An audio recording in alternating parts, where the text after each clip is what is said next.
Guys, gals, and fellow gender non-conforming pals, welcome back. My legal name is C28, and I actually have stuff for you today. Yes, information indeed. So, past 2 days, including today, had a lab and a lecture.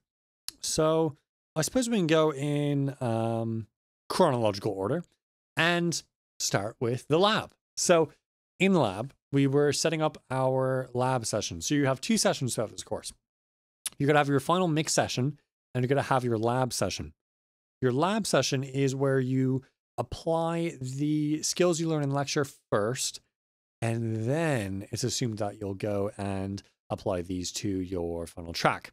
Now, you could do it out of order if you feel you got a good grasp from lecture, but, you know, maybe it's good to not.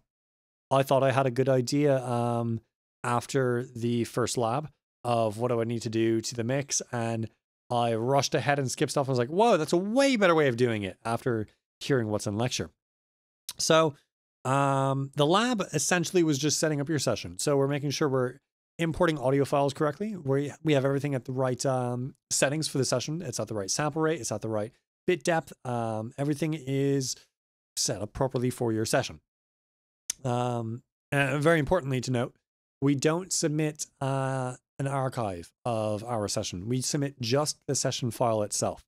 That means you don't want to be creating new clips. We're not recording. We're not doing any of that. We're not tracking. We are simply mixing, meaning we should all be working with the same audio files. So when you export, you're not exporting any audio files. Those should just work by having the audio files folder on the other computer. So don't change the audio files. Got it? Good. That's it. You're setting up your session in lab. You're doing some color coding. You're making sure everything is routed through. You can hear it. Adding a little bit of comments on what you think needs done, but no real mixing yet. Today, we got into mixing. So I'll pull up my notes because there's quite a bit that we went into. I want to touch on it in order. So let's get started, shall we?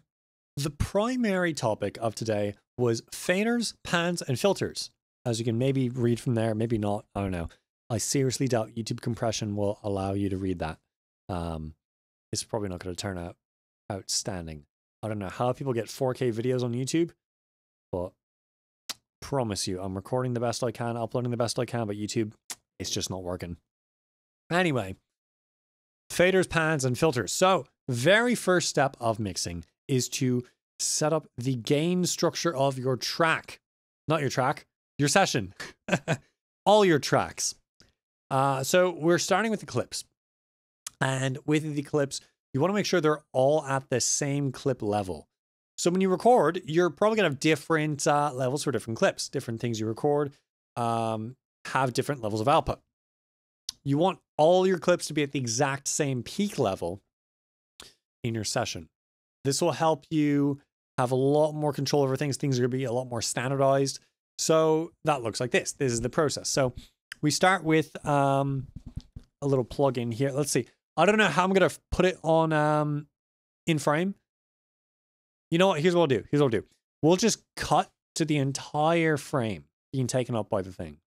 I think that's the best way to do it. So you can see the whole thing. So in front of you right now, you should be seeing what looks like a session, all rainbow, colorful, and yeah, whatnot. So in that session, we're going to load up a tool. So we go to the audio suite, then we go to gain, and now you get your gain tool. So while highlighting a clip, you can see after you click analyze what the gain of that clip is. So I don't know what it is in this case, whatever's on screen, I can't see it because I'm not in frame. But whatever that number is, you're going to want to get that as close as possible, if not at -6 decibels relative to full scale. So easy way to do it. You just look at the maths. You see where's it at, where's it need to be, and then add or subtract the difference in decibels. So say if you're at -8 decibels relative to full scale, you want to add 2 decibels of gain. If you're at say -1, well, you need to take down 5. Pretty straightforward. So yeah, do this to all of your clips to now get them at -6 dB of peak gain. And then you're going to move on to your faders. You want your faders to be set all to unity, make sure they're all there, and then give your track a listen. It's not going to be mixed. It's going to sound pretty terrible. Everything's at the exact same level for the most part. You want your master fader now to be reading a peak of -3 decibels relative to full scale and an average RMS of about -6. Now that can vary. Of course, the dynamic range of your track can vary significantly. So if it's varying a bunch, it's probably more ideal to get the peak correct rather than just the average RMS level. In the case of my song that I'm mixing, it does have that issue. I think to have it at peak, -3 decibels relative to full scale, it has an average of around -9 decibels, which is quite a bit. It's a lot. You want to give yourself a lot to work with. So maybe there's some stuff you can do to push that dynamic range down a bit, make it a bit more concise. But work with what you got. Now, the important thing is when you're mixing, when you're figuring out what your gain structure is going to be, you still want to keep it within that sort of range of peaking at -3 decibels, averaging around -6 decibels on the master fader. And you're not going to touch the master fader. You're going to use your mix groups to move everything down as needed to get it in that ballpark. And then you're going to use your subgroups or individually mix things. So listen to the track, listen to what you got, and think, okay, what is way too loud? You can turn it down. And we're doing subtractive mixing. So we're moving things out of the way to leave room for other stuff. And when you do that, when you move stuff down, you buy some real estate, as our instructor said, and you get to move something up.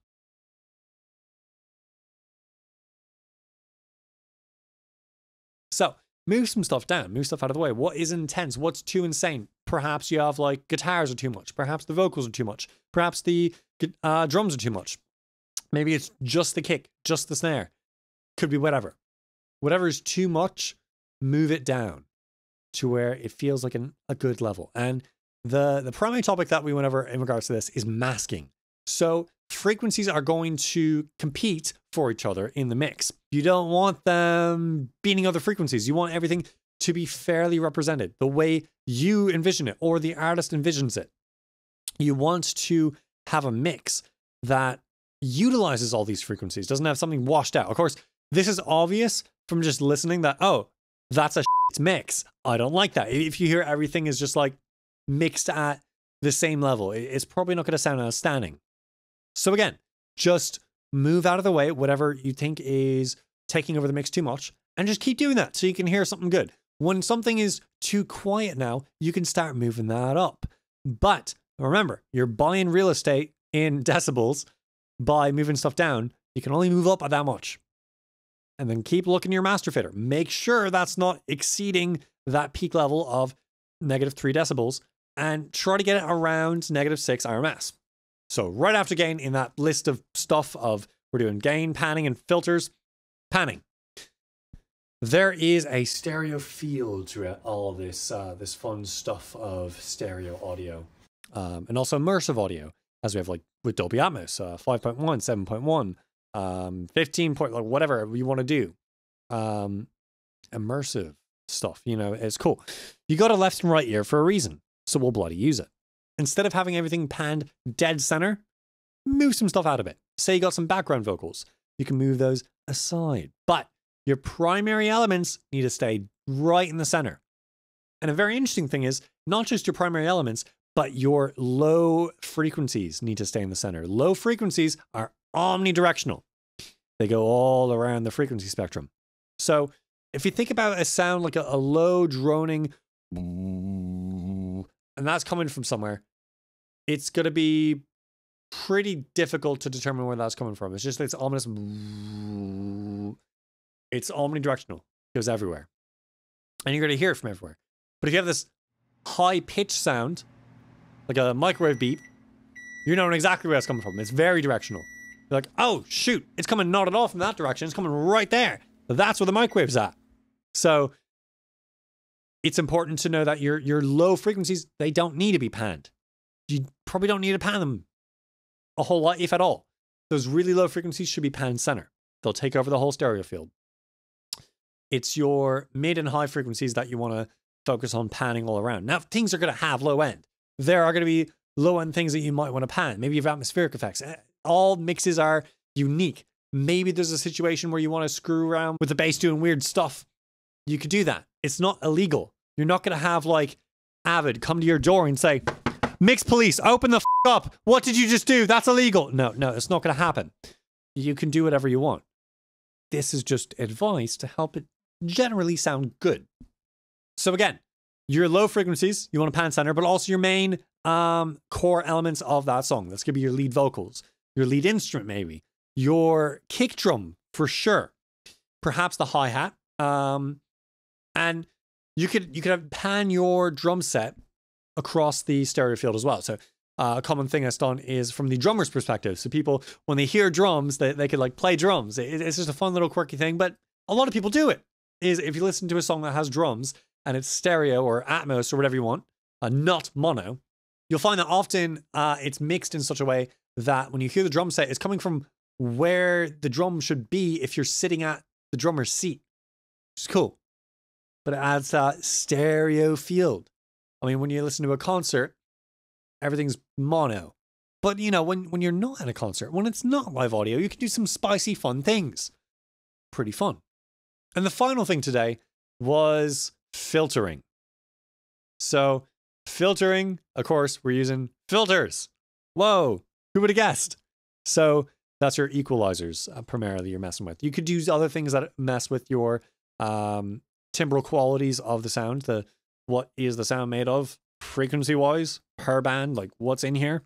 It's like your nutrition facts, but for frequencies of whatever thing there is. But perhaps you have a sound that you're noticing is like, oh, wait a minute. This sound shouldn't be here. You can clean up sounds.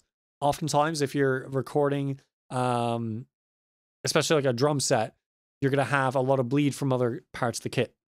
You're going to want to, of course, pick mics that are ideal for each piece. But after you've recorded it, filter off what you don't need.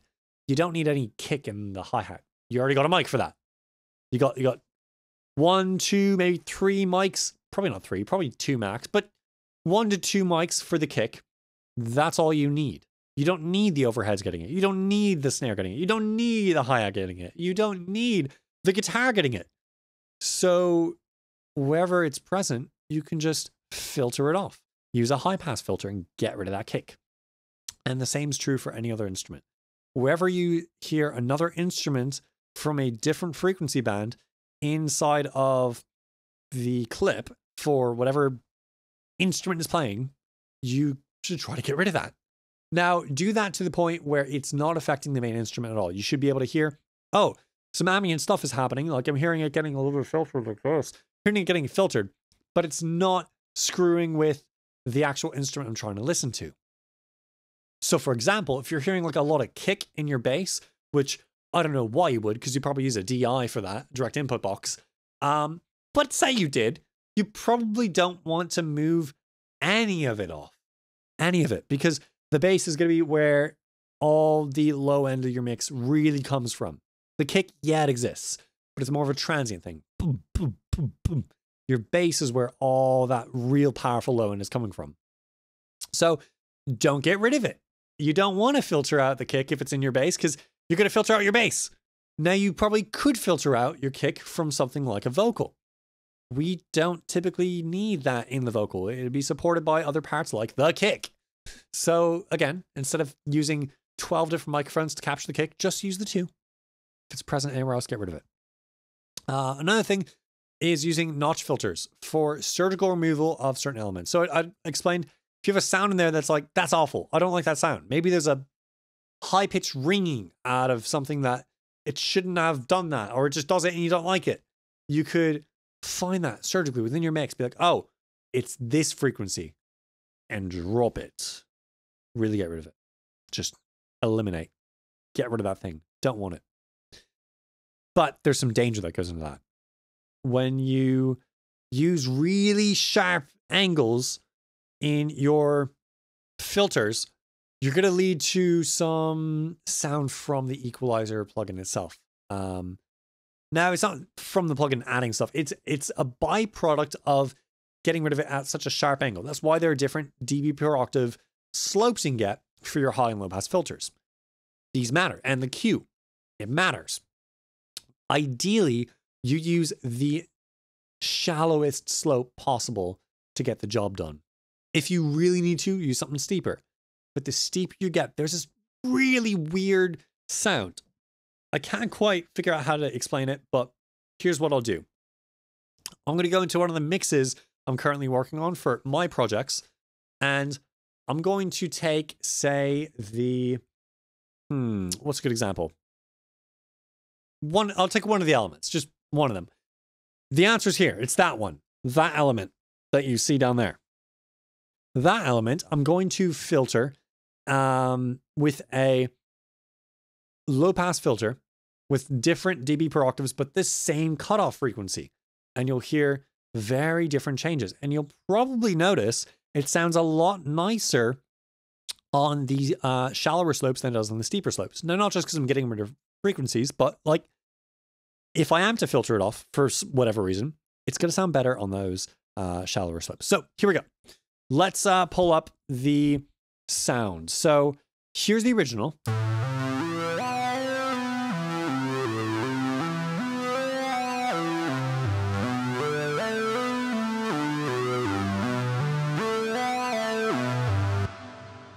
And here's the same sound at 12 decibels per octave.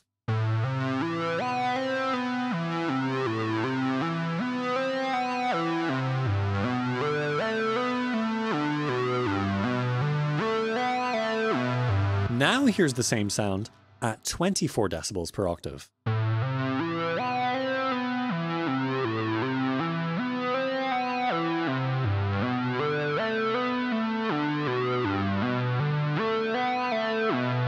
And now the sound at 48 decibels per octave.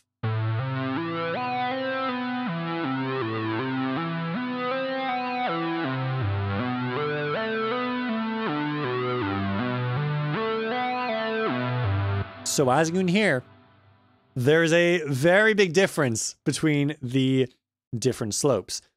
I didn't show it to you for a reason. I don't want you looking at the RTA and seeing stuff like, oh, what is that? Hear it. Hear the difference. I promise you'll use the same cutoff. Same cutoff for all of these. It's just the slope that changes how this works. And it's going to sound a lot better when you use a shallower slope than a steeper slope. But if you have to use the steeper slope, use it. That's what it's there for. If it wasn't useful, it wouldn't exist. So it is useful to have those steep slopes, especially for that surgical deletion of some ringing frequency. But maybe not deletion, but just attenuation. Because one of the things we were shown is, say, for a snare drum, we had an example where you have this ringing out from the snare drum. You hit it, you go, and it has this that would go out. And when you look at the RTA, you can see very clearly, oh, wait a minute, it's an envelope issue in real space. This frequency is coming up at the same time as everything else, but it's dropping at a slower rate. Interesting. So if we could just lower it to a point where it's going to be in line with everything else, it'll sound nice. And you can keep the frequency. You don't have to delete it, but you just get it to match where everything else is at. It's not this big, massive thing while everything else is still going down. And you get it to go down. And that was outstanding. I don't have an audio or visual clip to show you that from in class, but really good example of attenuation, not deletion, is also the answer sometimes. So I think that's really about it for lecture. I'm going to review my notes real quick just to make sure I didn't miss anything. Maybe some tiny little key details. Yeah, but BRB. Hi, I'm back. I know that was like no time. I probably shouldn't have said BRB because I'm just going to edit it with a little chop. And yeah, that was just no time at all waiting. But for me, it was probably like a good 15 seconds. But here's what I found. There's one more thing, very important, is gain matching your plugin. So like I said, with your gain structure, you want to keep that fairly consistent. When we do get our gain structure, which is when you have all your elements laid out, you've panned them, they're good, everything sounds it's at the level you want it to be. You don't want to change that level. When you filter, you're just changing how things operate, but they should have the same level still. So in the equalizing plugin, I guess that's a technically correct way to say the equalizing plugin. It's a plugin that equalizes, but in the equalizer, you're going to see a little gain knob almost all the time. That gain knob you want to move up or down depending on what you were doing. If you were attenuating frequencies, move it up. If you were boosting frequencies, move it down. And you want to make sure the input gain is the exact same as the output gain, or rather the output gain is the exact same as the input gain. Whatever you're putting in, you want to put out. You don't want to put in less, you don't want to put in more because it messes with your gain structure. You just want to change the timbral qualities of the sound. So when you're done doing that equalization of whatever you're doing, for whatever reason, make sure to look at the input and output RTA and check, is it the same? If it's not the same, make it the same. Not by giving it some weird thing with lying about the input, just make the output different. And that is truly the last thing. So yeah, good info, really good info. I'm working on my final mix now. We do still have an open assignment where we have to describe what mix, correction, what song we wanted to mix. I chose a country song to kind of contrast myself as a experimental electronic artist. Be like, okay, do American country music.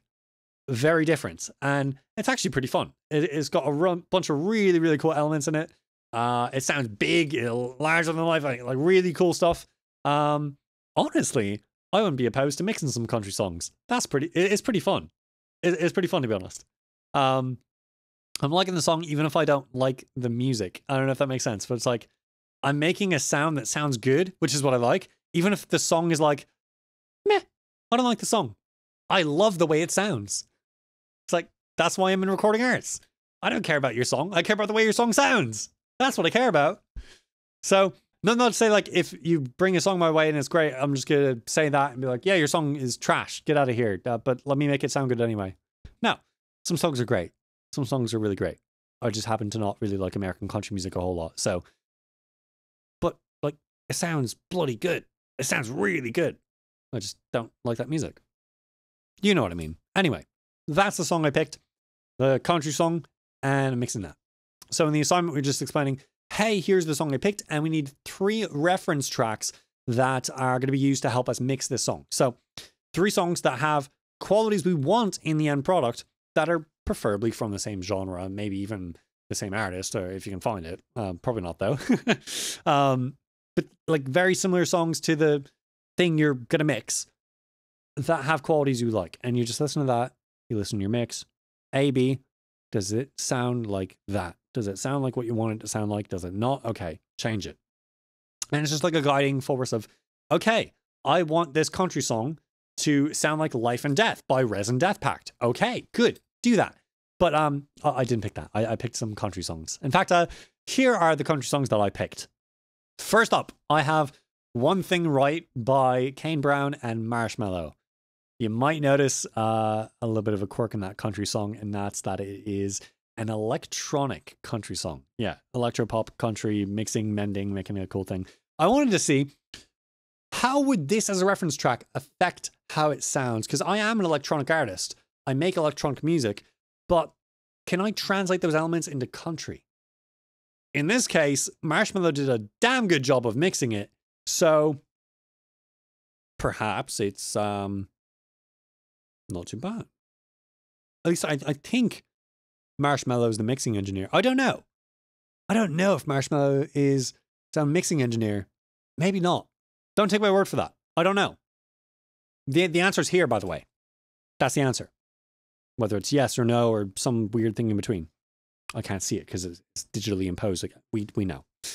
Anyway, first thing is that. One thing right. To have those electronic elements, see how, ooh, could I do this to the song? Even if I'm not adding these, like I'm not adding an 808 bass, I'm not adding any instruments, I'm just mixing what is there. But can I mix it in a way that makes it sound like this? Ooh, that'd be cool. Second thing I got is Burns Like Her by Randall King. It's a really, really good sounding track that has a lot of the elements that my song has. If you're curious, I picked the song This Could Be Us by Jonathan Roy. I don't know if that's a song that's released out to the public. It may be, maybe not. If it is, it's cool. I got the stems. Can't distribute those, of course. Otherwise, I'll probably get kicked out of Full Sail. Probably can't even play it.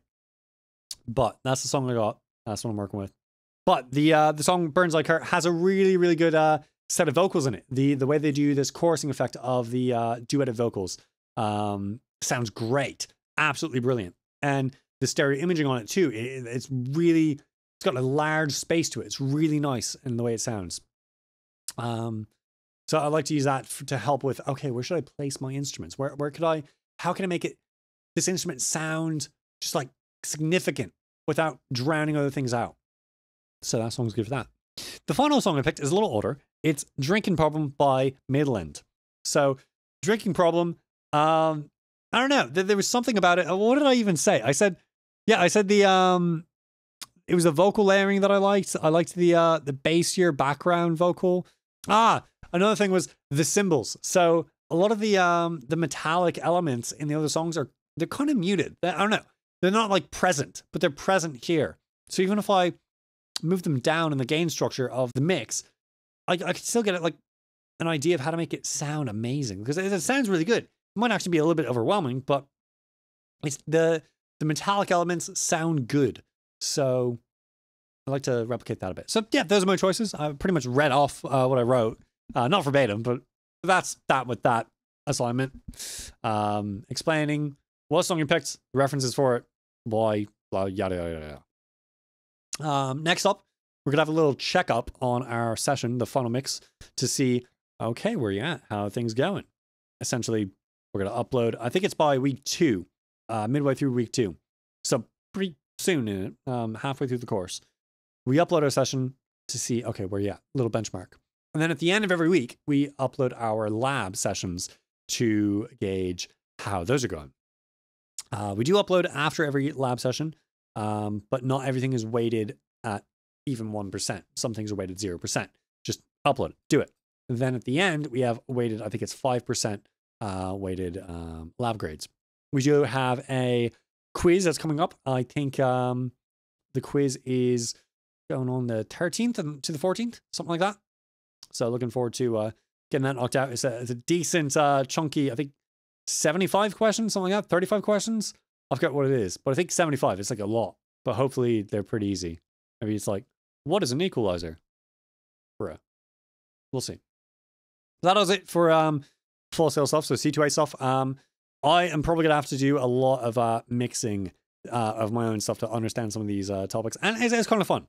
I'm starting to enjoy Pro Tools. I've made my interface look really nice. You may have seen I've uploaded a short recently showcasing, hey, make Pro Tools look pretty, and it's all like pink and purple and rainbow and stuff. It's like, whoa, that's crazy. That's like not what Pro Tools typically looks like. And so I made it look all sparkly and fun. And it's actually quite pleasurable to mix with now that it looks all pretty and nice. Yeah. So I will be probably doing a lot more mixing of my personal stuff, even though I said like I'll be busy. We'll see. Of course, I'm gonna have to go into the mixing session for one of my songs to finish uploading this video, because of those 3 or 4, whatever it was, sound bits of using the filter, the little filter things. What the heck am I talking about? The slope, different slopes. That. So expect a few more sessions of mixing. We will see. Maybe not. Maybe so. Point is, I'll be doing more of it. I have a lot of projects in my mind, but I don't want to get those started until I finish mixing and mastering the album that I've already recorded. Might as well do that, yeah? I don't want to get lost in the weeds of, all right, this project, delete this project. I don't want to delete anything. It's good. It's an outstanding show of progress. It's a bit behind my current skill set. So again, I want to get that out. Get it out of the way. It's not going to be the best thing. It's actually going to be worse probably than Suffering a Neural Null by a little bit, but it'll be out. The whole point of Lost Melodies and Unloved Timbers as a series is it's a sneak peek into, here are just some crazy songs I came up with like no intent of releasing that I'm like, you know what? Let's release them anyway. And just to show, you don't have to have everything you work on be your magnum opus. Some of them can be shit, and that's okay. That's totally fine. They can be shit. Make the shit songs. But don't make them and then think you're a bad artist for having done that. We're all going to make terrible stuff. We're going to make great stuff. And most people will filter out all the terrible stuff and only show the great stuff. I think I'd like to, as an artist, continue showing the okay stuff, the good stuff, and the great stuff. Maybe not the okay stuff. Maybe I'll be a little bit of a hypocrite and say no okay stuff, but like the good stuff and the great stuff. I want to show both of it. So that's the point of Lost Melodies and Unloved Timbers as a series. I plan to do a volume 3, a volume 4, a volume 5 as it keeps going. Just as many as I get to until, like, I guess I stop making music at some point. If that happens. I mean, I assume I'm probably going to die at some point. I am human. But you know, whenever I stop making music, yeah, that's whenever the series stops. Yeah, of course. It's like obvious. Anyway, hope you enjoyed today's video. If you did, you can subscribe.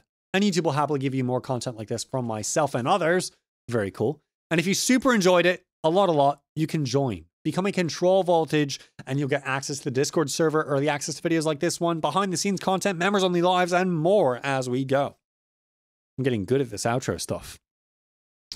So if you have any questions or comments, you can of course leave those in the comment section below, and I'll get back to you ASAP right there. And if it's really cool, nice, funky comment, I can put it in the space. Yeah. So without further ado, I hope you all take care of yourselves. God be with you. And goodbye, YouTube.